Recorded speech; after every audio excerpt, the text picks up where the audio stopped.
Bismillahirrahmanirrahim. Assalamualaikum warahmatullahi wabarakatuh. Alhamdulillahirabbil alamin. Wassalatu wassalamu ala asyrafil anbiya'i wal mursalin wa ala alihi wa sahbihi ajma'in. Amma ba'du. Segala puji hanya milik Allah Subhanahu wa taala, Tuhan semesta alam, dan salawat beriring salam tak lupa kita curahkan kepada baginda Nabi kita Nabi Muhammad sallallahu alaihi wasallam. Barang siapa yang bersalawat kepadaku, maka Allah akan bersalawat kepadanya 10 kali lipat. Ya, semoga kita nanti di hari akhir kita mendapat syafaat baginda Nabi Muhammad SAW, tergolong umat Nabi Muhammad yang sering bersalawat kepada Nabi Muhammad SAW. Alhamdulillah, pada video kali ini saya akan sedikit membagi sedikit ilmu yang akan saya sampaikan adalah syirik, ya, tentang syirik. Apa itu syirik? Syirik dalam kitab Aqidatut Tauhid, yakni ja'lu syarikan fi ibadatillah, membuat sekutu dalam beribadah kepada Allah Subhanahu wa taala. Syirik ini terbagi menjadi dua. Ada syirik besar dan ada syirik kecil. Syirik besar adalah syirik yang dapat mengeluarkan orang atau pelakunya dari ajaran Islam, tidak menyembah Allah lagi, ya, atau dalam bahasa kita yang sering kita sebut dengan murtad, keluar dari ajaran Islam, tidak mengakui bahwasanya Allah adalah Tuhannya dan Nabi Muhammad adalah utusan Allah Subhanahu wa taala. Kemudian syirik yang kedua adalah syirik kecil. Yang saya akan bahas di sini adalah syirik kecil. Karena syirik kecil ini terbagi lagi dalam dua bagian. Bagian yang pertama adalah syirik dalam perkataan dan perbuatan. Ya. Contoh dari perkataan, ketika kita mengajukan sumpah, kita mengatakan sumpah tidak dilandaskan dari Allah, bukan karena Allah, maka ini termasuk dalam perbuatan syirik. Na'udzubillah, na'udzubillah, summa na'udzubillah. Kemudian syirik dalam perbuatan adalah syirik ketika kita memakai benda-benda yang mana kita yakini melindungi diri kita dari mara bahaya atau dari musibah. Ya, jadi seperti cincin yang kita masukkan, yang kita pakai, kita percaya dengan memakai cincin tersebut kita akan terlindungi dari mara bahaya. Kita tidak akan terkena musibah apapun. Sebagaimana Nabi Muhammad SAW memerintahkan kepada sahabatnya, apabila ingin dilindungi pada paginya, maka bacalah zikir, ya, zikir senantiasa zikir kepada Allah, dan baca surat Al-Kursi, doa ketika pagi, ya, Allahumma asbahna wa bika amsayna wa bika nahya wa bika namutu wa ilaikan nusyur. Ini sudah cukup dalam melindungi diri kita selama waktu pagi. Tidak perlu kita memakai cincin atau jimat dan sebagainya. Ini adalah perkara-perkara yang perlu kita perhatikan. Allah juga mengancam pada hamba-hambanya, bukan hambanya saja, bahkan Allah juga mengancam Nabi Muhammad pada surat Az-Zumar, la in asyrakta la yahbatanna 'amaluk. Wahai Muhammad, apabila engkau menyekutukan aku, menduakan aku, la yahbatanna 'amaluk, maka sungguh perbuatan amal kebaikanmu akan dihapus. Jadi selama kita lahir dan kalau kita lahir sampai kita melakukan syirik tersebut, amal kebaikan kita akan dihapus. Ya, jadi fitrah dalam keadaan sefitrah-fitrahnya, tapi bukan disebut dengan fitrah di sini. Ya, kalau dihapus pahala berarti kita tergolong dari kaum neraka atau manusia penghuni neraka. Alhamdulillah, subhanallah. Dan di kitab Aqidatut Tauhid juga menjelaskan bahwasanya pelaku syirik ini akan dapat ancaman dari Allah dan Rasulnya.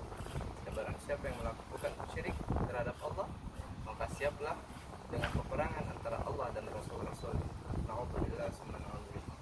Perkara syirik ini perlu kita perhatikan.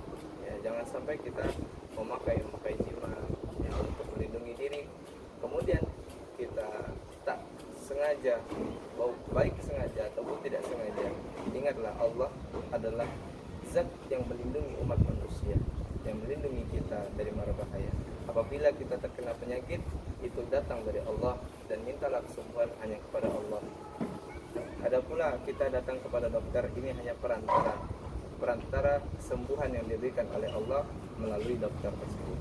Kemudian syirik yang kedua adalah syirik dalam keinginan. Yang bagian yang kedua adalah syirik dalam keinginan dan pengharapan, ya, iradah, ya, asyirku fil iradah wal niyah, nah, dalam melaksanakannya. Nah, di sini yang disebut asyirkul khafi, ya, syirik yang halus, ya, yang sangat tidak diketahui. Ada kisah seorang ulama, bukan ulama, tapi ahli ibadah selama sekian ribu tahun dia melaksanakan ibadah kepada Allah, dan sampailah ketika dia dimasukkan, ditimbang amalnya, dan ternyata dia dimasukkan oleh Allah ke dalam surga Allah Subhanahu wa taala. Ketika masuk surga, dia bertanya kepada malaikat, "Wahai malaikat, bagaimana saya dimasukkan dalam surga?" "Kamu dimasukkan dalam surga karena rahmat Allah Subhanahu wa taala." Lalu apa kata dia? "Jangan malaikat, coba engkau minta kepada Allah untuk memasukkanku ke dalam surga menurut perbuatan yang telah kukerjakan di dunia, sebagaimana ibadah-ibadahku dalam dunia." Karena dia tahu bahwasanya dirinya ketika hidup di dunia melaksanakan salat, ibadah terus selama ribuan tahun tanpa putus. Akhirnya Allah didatangkan malaikat Jibril, "Wahai ya Allah, hambamu ini si fulan ini masuk surga karena perbuatan dia di dunia." Lalu kata Allah, "Baiklah, timbang bagi itu kalau begitu, dan timbang pula nikmat yang telah kuberikan kepada dia, dan ternyata perbuatan dia, amal kebaikan, sholat, ibadah dia di dunia tidak lebih dari kenikmatan mata kanan dia selama digunakan di dunia." Yang ketika ditimbang amal kebaikannya seluruh di dunia dan nikmat mata kanan yang diberikan oleh Allah sudah seimbang. Lalu bagaimana mata kirinya? Bagaimana nikmat tangan kanannya? Maka dari itu dimasukkanlah si fulan ini ke dalam api neraka.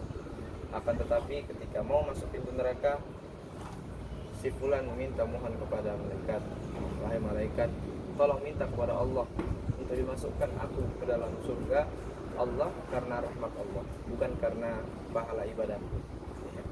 Akhirnya Allah mengizinkannya, lalu dimasukkan kembali ke dalam surga. Jadi kesimpulannya adalah jangan pernah kita minta keadilan kepada Allah, tapi mintalah rahmat kepada Allah, ya. Kemudian kembali lagi ke syirik tadi. Syirik khafi adalah syirik yang halus, yang sungguh kita tidak tahu bagaimana niat seseorang dalam melaksanakan amal kebaikan. Ketika kita menolong orang, ketika kita niatkan karena Allah, maka kita akan selamat, ya.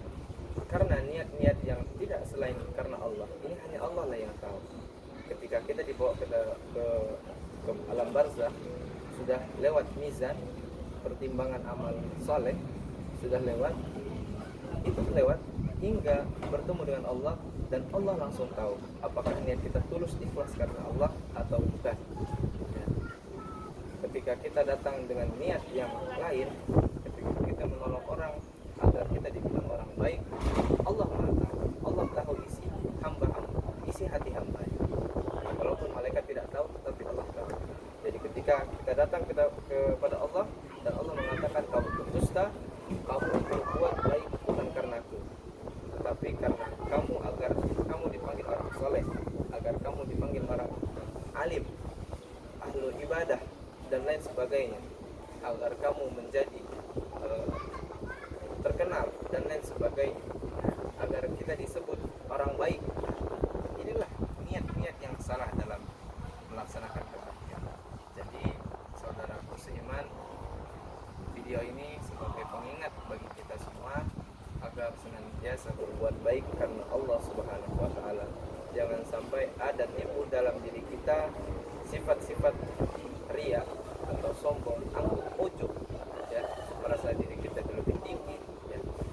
Lalu melaksanakan ibadah itu tidak ikhlas, hanya untuk ingin dilihat, ingin dipuji oleh orang. Naudzubillah. Jangan sampai dari perkara-perkara yang baik itu kita justru dimasukkan ke dalam neraka Allah. Naudzubillah, summa naudzubillah. Mungkin ini saja yang dapat saya sampaikan, kurang lebihnya mohon lalu.